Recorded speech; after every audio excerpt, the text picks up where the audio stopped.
एक समय की बात है। एक चंदू नाम का एक किसान रहता था। वह बहुत ही गरीब था, पर वह कभी भी लालच नहीं करता था और वह हमेशा ईमानदार की ज़िंदगी जिया करता था। उसने कभी भी किसी को धोखा नहीं दिया था। वह रोज़ प्रातःकाल अपने खेतों पर काम करने जाता था। वह अपने खेतों पर अपने खेतों की बुआई करता था और उससे जो अनाज पैदा होता था उसी से वह अपना घर चलाया करता था। तभी वह एक दिन अपने खेत पर जाता है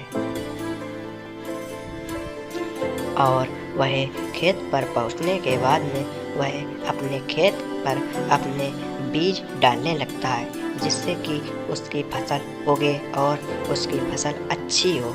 वह बीजों को बड़े ही अच्छे तरीके से डालता है।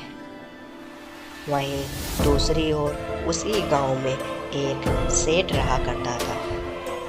सेठ बहुत ही अमीर था। वह सोचता चला आ रहा था, अरे यार, अब की बार तो किसी ने भी अनाज नहीं दिया है। चले चंदू के पास चलें, वह तो अनाज दे ही देगा। तभी वह सेठ चंदू के पास जाता है और वह बुलाता है, ओ चंदू। तभी चंदू कहता है, हाँ सेठ जी, क्या बात है, आपने किस लिए मुझे बुलाया, बताओ क्या बात है। तभी सेठ कहता है, देखो चंदू, यदि तुम अब की बार मुझे फसल दोगे तो मैं तुम्हें बाजार से ज़्यादा भाव में अब तुम्हारा अनाज लगाऊंगा, इसलिए फसल तुम मुझको ही देना, ठीक है। यदि मुझको दोगे तो मैं बाजार से अधिक दाम लगाकर तुम्हें तुम्हारे रुपए दूंगा, ठीक है। ऐसा कहकर चंदू कहता है, हाँ हाँ सेठ जी, मैं आप ही को अनाज दूंगा और मैं किसको भी अनाज दूंगा, और कोई गांव में है भी तो नहीं, आप ही सिर्फ हैं, तो इसलिए मैं आपको ही अनाज दूंगा, पर आप मेरे रुपए आप जल्दी दे देना, ठीक है। ऐसा कहकर चंदू अपनी बात को रखता है। तभी सेठ वहाँ से चला जाता है। चंदू अपना काम करता रहता है। तभी एक दिन उसकी फसल तैयार हो जाती है और काफ़ी दिनों के बाद में चंदू अपनी पत्नी से कहता है, देखो भाग्यवान, मैं अब खेत पर जा रहा हूँ, तुम मेरे लिए वहाँ पर खाना लेते आना, ठीक है। मैं अभी खेत पर जा रहा हूँ। ऐसा कहकर चंदू अपने घर से चलने लगता है और चलते चलते कहता है, और देखो भाग्यवान, लपसी लाना मत बोलना। ऐसा कहकर उसकी पत्नी कहती है, हाँ हाँ हाँ हाँ हाँ ठीक है, मैंने आपकी बात सुन ली है, मैं अभी खाना बनाती हूँ। ऐसा कहकर उसकी पत्नी अपने किचन में जाकर खाना पकाने लगती है, क्योंकि उसे अब खेत पर खाना ले जाना था, इसलिए वह खाना पकाने लगती है। उधर चंदू अपने खेत के पास जाता है। वह अपने खेत पर जाने से पहले अपने दूसरे खेत पर भी नज़र डालता है, ताकि उसकी फसल ठीक रहे। वह अपने खेत पर जाता है। वह अपनी फसल को देखकर बहुत ही खुश होता है और मन ही मन सोचता है, अरे यार, अब की बार तो फसल बहुत ही बढ़िया हुई है, अब की बार तो बढ़िया पैसा मिल जाएगा।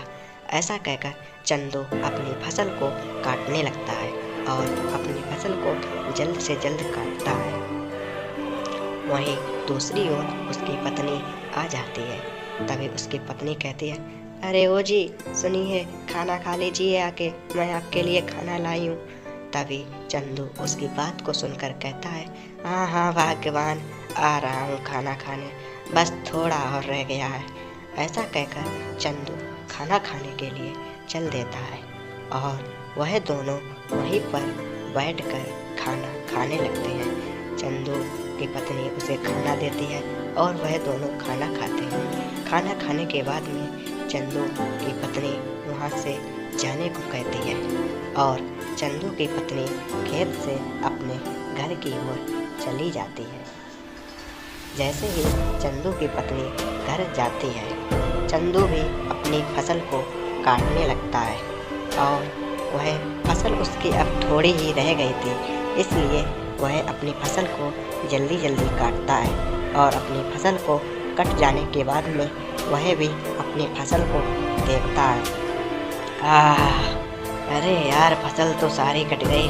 अब की बार देखते हैं कितना अनाज होता है, और सेठ को दूंगा, बढ़िया दाम भी मिल जाएंगे। ऐसा सोचकर चंदू अपने खेत से अपने घर की ओर निकल पड़ता है। चंदू बहुत ही थका हुआ था, क्योंकि उसने अकेले सारी फसल को काटा था।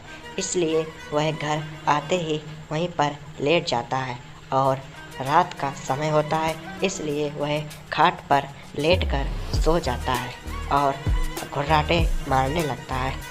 रात को बहुत ही तेज बारिश होती है और ओले भी पड़ते हैं। जब चंदू सुबह उठता है तो वह देखता है कि अब तो बहुत तेज ओले पड़ रहे थे। उसकी सारी फसल नष्ट हो गई थी। उसकी जो भी फसल हुई थी वह सारी बर्बाद हो गई थी, क्योंकि ओले और बारिश बहुत तेज हुई थी, जिस कारण उसकी फसल सारी बर्बाद हो गई। वह अपनी पत्नी के पास जाकर रोने लगता है और कहता है, अरे भगवान, अपनी तो सारी फसल बेकार हो गई। पूरी मेहनत की थी और पूरी फसल बेकार हो गई। इतने ओले ही गिरे और बारिश भी हुई, पूरी फसल बेकार हो गई। तभी उसकी पत्नी उनको धीरज देती है और कहती है, नहीं जी, सुनिए, फसल बेकार हो गई तो क्या हुआ, कोई दूसरा धंधा डाल लो।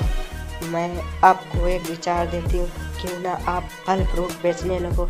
इस समय फल फ्रूट भी अपने लगे हैं और फल फ्रूट का सीजन भी चल रहा है, तो क्यों ना तुम फल फ्रूट बेचने लगो, उससे कुछ पैसे तो कमाए जाएंगे। ऐसा कहकर चंदू कहता है, हाँ ठीक है भाग्यवान, मैं ऐसा ही करूँगा, अब फल फ्रूट से ही अपना गुजारा चलेगा। ऐसा कहकर चंदू तभी प्रातःकाल सर पर टोकरी रखकर अपने बाजार की ओर निकल पड़ता है और वहीं पर दुकान लगाने लगता है। वह उसकी दुकान लग जाने के बाद में वह फल फ्रूट को बेचने लगता है। फ्रूट लो, फल लो, आम लो, फ्रूट लो, फ्रूट, ताज़े ताज़े फ्रूट। वह ऐसे कहकर फ्रूट बेचने लगता है। वह पूरे दिन में पूरे फ्रूट बेच देता है और उसके सारे फ्रूट बिक जाते हैं। जैसे ही शाम होती है वह अपने घर की ओर चला आता है, अपनी दुकान को बंद करता है और अपने घर आता है। घर आते ही अपनी पत्नी के पास जाता है और अपनी पत्नी के पास जाकर बड़े ही खुशी से कहता है, अरे भगवान, अपने तो सारे फ्रूट बिक गए, मैं बहुत ही खुशी हूँ। मैंने सोचा था कि कतई भी फल नहीं बिकेंगे, पर अपने तो फल सारे बिक गए, बहुत मज़ा आ गया। अब हम लोग ऐसे ही फल बेचेंगे और अपना पूरा काम चलेगा। और फिर चंदू अपने फलों को ही बेचकर अपना गुजारा करने लगा। तब तक उसकी दूसरी फसल भी तैयार होने लगी और वह फ्रूट को बेच कर ही अपना गुजारा करने लगा।